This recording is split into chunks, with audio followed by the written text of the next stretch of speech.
Il y a une question que je me pose tout le temps. Pourquoi les régimes monarchiques n'ont-ils pas été impactés comme les autres régimes l'ont été? L'une des raisons, c'est que les autres régimes au Moyen-Orient manquent de légitimité.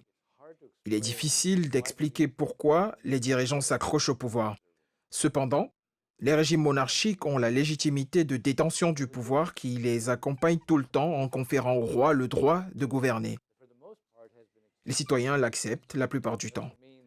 Cela ne signifie pas l'absence de difficultés parce que le pouvoir est toujours confronté à des difficultés.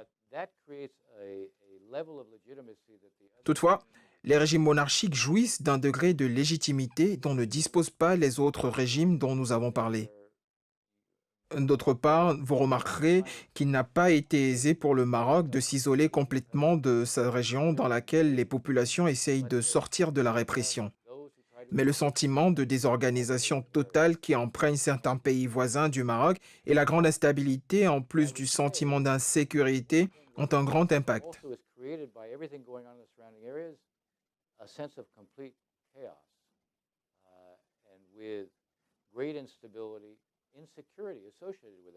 Si vous êtes un habitant du Maroc et que vous regardez ce qui se passe autour de vous, il est évident que vous direz ne pas souhaiter que ça se produise dans votre pays.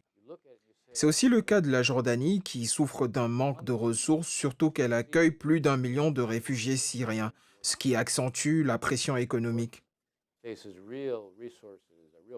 On note toutefois un degré relatif de stabilité malgré la situation d'insatisfaction générale.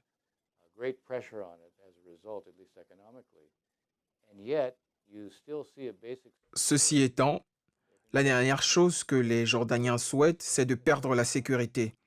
Je pense qu'aucun pays ne peut s'isoler complètement de la situation d'instabilité du voisinage, sauf s'il réfléchit de façon contraire en disant que tant que cette manifestation se déroule dans le voisinage, c'est une bonne chose puisque qu'elle ne se déroule pas dans ses frontières.